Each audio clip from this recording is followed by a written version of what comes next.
Assalamu alaikum. This is International Islamic University School, Sahiwal.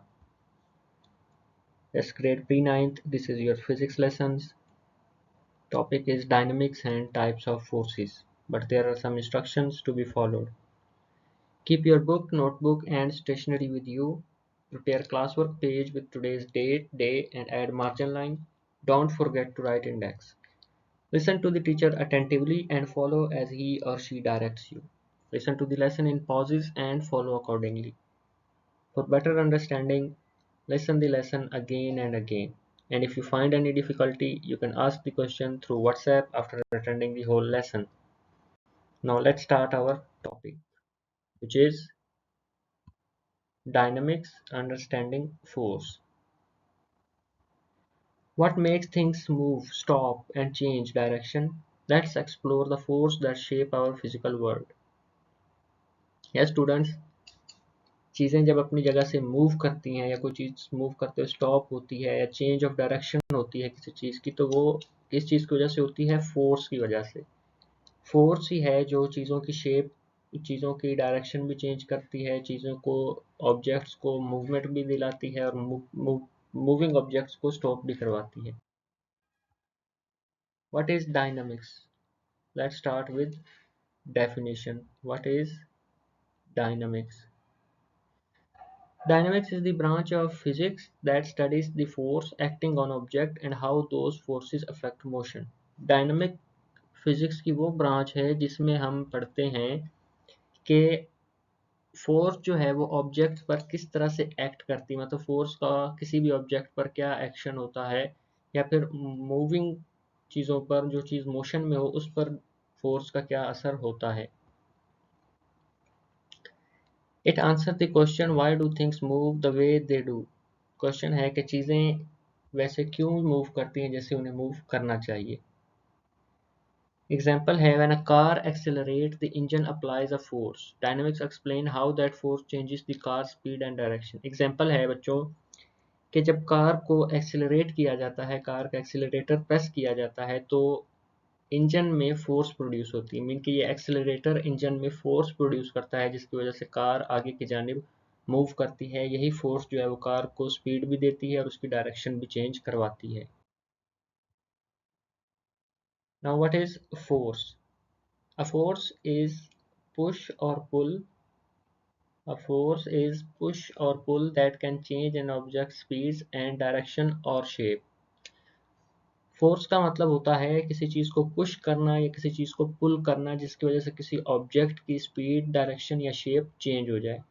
Force major किस चीज़ में होती है? न्यूटन में, जिसका सिंबल है N, capital N, newton. Force की डेफिनेशन वंस अगेन, पुश और pull that changes motion. Mass क्या है? Amount of matter resist acceleration, कि आपका जो ऑब्जेक्ट है जिस पर फोर्स अप्लाई की जा रही है उसका वजन कितना है, यानी कि मास उसका कितना है। And last one is acceleration, rate of change of velocity, जो कि आप लास्ट टॉपिक में भी पढ़ चुके हो कि एक्सेलरेशन क्या होता है। The key formula is F is equal to M multiply by A. ये फोर्स को मेजर करने का फार्मूला है, F is equal to M multiply by A. F is equal to M multiply by A. F for force, M mass and A for acceleration. Mean के force किस चीज़ के equal है? मास और एक्सेलरेशन के इक्वल है। Force equal mass multiplied by acceleration. A heavier object needs more force to accelerate at the same rate. जितना किसी चीज़ का मास इंक्रीज होता जाएगा उसको मूव करवाने के लिए या उसको पुश करने के लिए फोर्स भी उतनी ही ज़्यादा ज़रूरत होगी। But a heavy door needs a much greater force to move. Everyday example में है pushing a door. A gentle push opens a light door easily, but a heavy door needs a much greater force to move. Everyday example है कि अगर कोई door आपके room वगैरह का या कहीं भी किसी जगह का कोई डोर अगर हल्का सा है, बहुत ही मामूली सा है, तो उसको आप हल्के से पुश से ओपन कर सकते हो। मीन बहुत ही मामूली फोर्स लगा के आप उस डोर को ओपन कर सकते हो। पर अगर दरवाज़ा कोई बहुत बड़ा है या बहुत वजनी दरवाज़ा है तो उसको पुश करने के लिए, उसको खोलने के लिए या बंद करने के लिए आपको ज़्यादा फोर्स ज़रूरत होती है। मीन कि उसका मास जितना इंक्रीज हो गया है, फोर्स भी उतनी ही आपने इंक्रीज करनी है। Next are types of forces. All forces fall into two broad categories. Understanding the difference helps us analyze how objects interact. दो टाइप की फोर्सेस होती हैं, जिसमें फर्स्ट टाइप है कॉन्टैक्ट फोर्स। कॉन्टैक्ट फोर्स क्या होते हैं? Object must physically touch for the force to act. Mean के जिस चीज़ पर आपने फोर्स लगानी है, जिस ऑब्जेक्ट पर फोर्स लगानी है, उस ऑब्जेक्ट को टच करना बहुत ज़रूरी है। ऐसी फोर्स को कहते हैं कॉन्टैक्ट फोर्स, जिसमें ऑब्जेक्ट को टच करके उसमें फोर्स अप्लाई की जाए। सेकंड है नॉन कॉन्टैक्ट फोर्स, ये उसका ऑपोजिट होगा। Non contact force, objects interact without touching through fields. Mean के ऑब्जेक्ट को बिना टच किए ही उस पर फोर्स का एक्शन होगा। Contact force, forces that require touch. अब हम इसकी एग्जांपल देखेंगे कि कौन कौन सी जगह पर ये कॉन्टैक्ट फोर्सेस यूज होती हैं।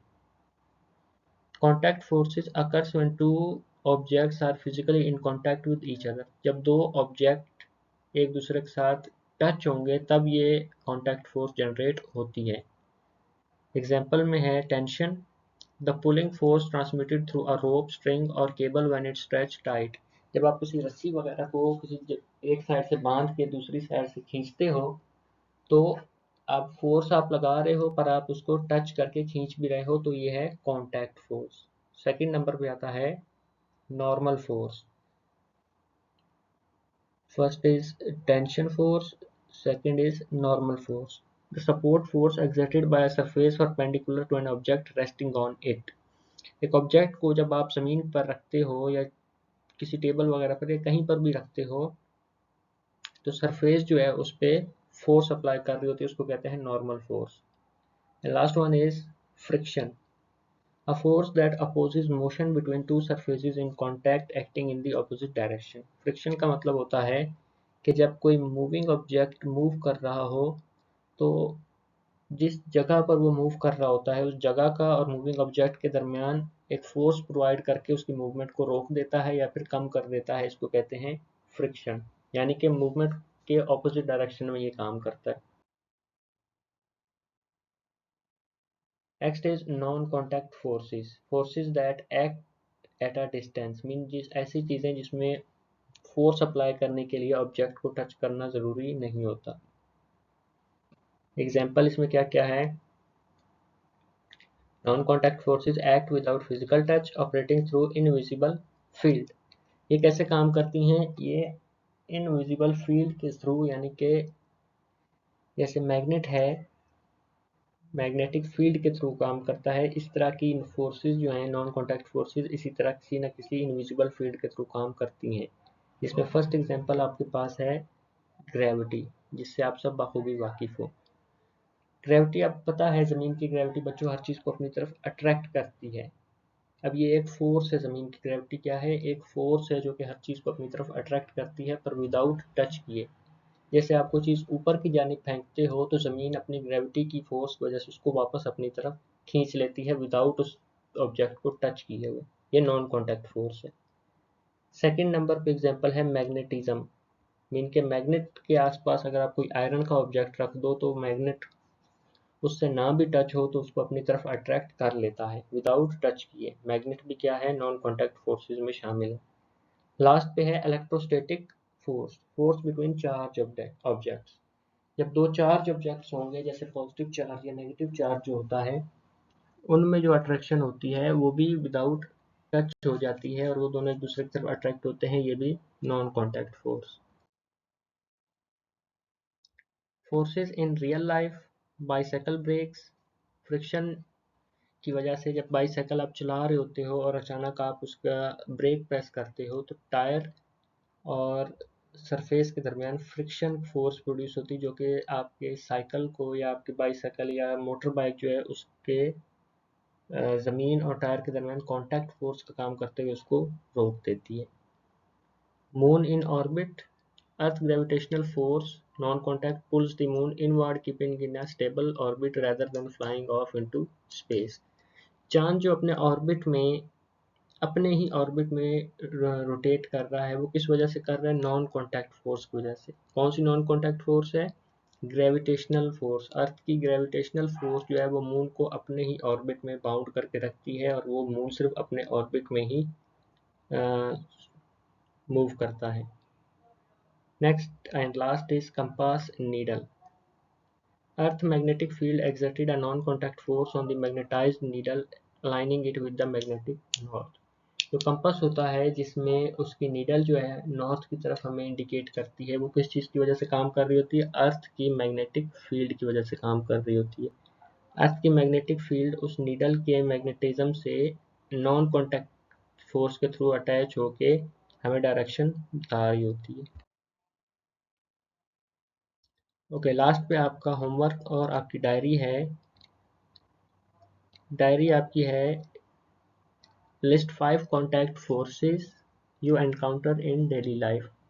आपने अपनी नोटबुक्स पे मेंशन करना है कोई से भी 5 कॉन्टैक्ट फोर्सेस के नाम और 5 नॉन कॉन्टैक्ट फोर्सेस के नाम। टेबल आपने बना के एक साइड पर 5 कॉन्टैक्ट फोर्सेस के नाम और 5 नॉन कॉन्टैक्ट फोर्सेस के नाम लिखने हैं और उनको याद करना है। ये था आज का आपका लेसन। इंशाल्लाह नेक्स्ट लेसन में मुलाकात होगी, तब तक के लिए टेक केयर एंड अल्लाह हाफिज।